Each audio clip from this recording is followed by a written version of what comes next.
26-27টা প্লেয়ারের কথা কোনো ইন্ডিভিজুয়াল যেমন সাইফুদ্দিনের কথা বললেন সেটা তার ব্যক্তিগত মতামত। নান্নু ভাই আগে সিলেক্টর ছিলেন, উনি ওনার মতামত দিয়েছেন, কিন্তু আমাদের যদি স্কোয়াডগুলি আমরা ফলো করি, আমাদের এইচপিতে 25 জন আছে, টাইগার্সে আছে প্রায় 22 জন 23 জনের মতো, এ টিমের একটা স্ট্রাকচার আছে, ন্যাশনাল টিম তো আছেই। তো সব মিলিয়ে যদি এখন আপনি হিসাবটা ক্লিয়ার সবাই করতে পারবে যে আসলে 26-27 জন প্লেয়ার নিয়ে কাজ করা হয় না কত প্লেয়ার নিয়ে কাজ করা হয়। এটা তাদেরকে কিন্তু তাদের না, অবশ্যই না, কারণ তাদেরকে কিন্তু এইচপির প্রোগ্রামে আনা হয় না, অন্য জায়গা থেকে আনা হয়। যেমন ধরেন আমরা এমার্জিং এশিয়া কাপ একটা টুর্নামেন্ট হয়, ওইখানে কিন্তু ওরা 4 জন আমাদের এইচপিতে আমরা প্রোগ্রামে রাখি আন্ডার-23 এইজ লেভেল, একটা ব্যারিয়ার থাকে, কিন্তু যখন আমরা এই টুর্নামেন্টগুলি খেলতে যাই এমার্জিং এশিয়া কাপে কিন্তু ওরা 4 জন সিনিয়র প্লেয়ারকে অ্যালাউ করে যাদের কোনো এইজ ব্যারিয়ার নাই।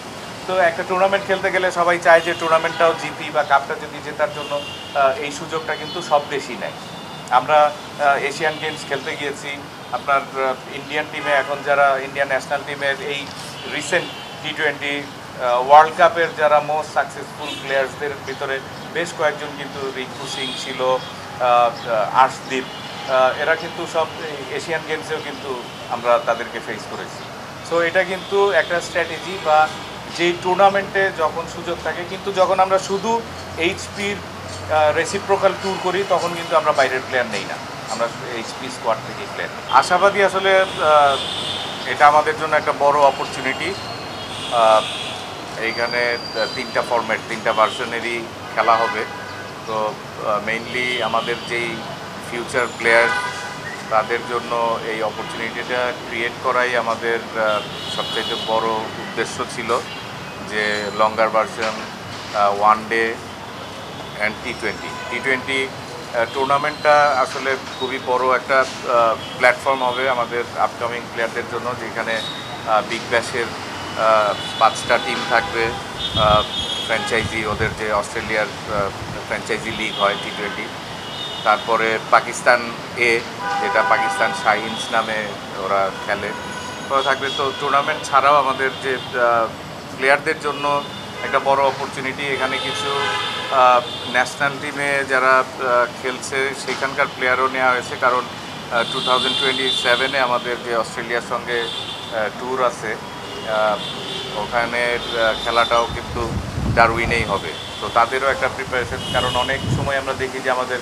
নতুন প্লেয়ার বা একেবারে প্রথমবার খেলতে গিয়ে একটা আননোন একটা পরিবেশে ডেবিউ হচ্ছে, তো সেই জিনিসগুলি যেন না হয় তার কারণেই কিন্তু আমরা এইচপি প্রোগ্রামে প্রত্যেক বছরই আমাদের রেসিপ্রোকাল একটা ট্যুর থাকে, বাট এটা নতুন একটা ইনক্লুশন, এবং আমরা তাদেরকে জানিয়েছি যে আমরা ভবিষ্যতে এটা কন্টিনিউ করতে চাই এই সিরিজটা।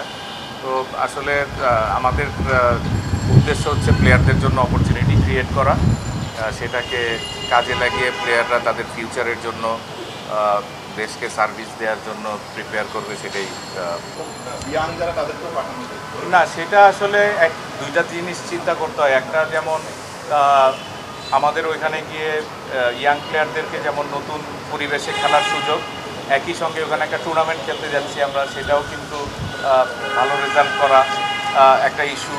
আবার ওখানে আমাদের সামনে অস্ট্রেলিয়ার মতো একটা স্ট্রং প্রতিপক্ষের সঙ্গে আমাদের সিরিজ আছে, সেটাও কিন্তু আমাদের মাথায় রেখে এই সিরিজটায় টিমগুলি 3টা ফরম্যাটের টিম বানানো হচ্ছে। একই টিম কিন্তু 3টা ফরম্যাটেই খেলবে না, সো প্লেয়াররা আসা যাওয়ার ভিতরে থাকবে, যার যেখানে সুইটেবল সিলেক্টররা বসেছে, আমরা সিলেক্টরদের সঙ্গে আলাপ করেই কিন্তু বোর্ড এই ডিসিশনটা নিয়েছে যে আমরা কাদেরকে ওইখানে সুযোগগুলি দিব।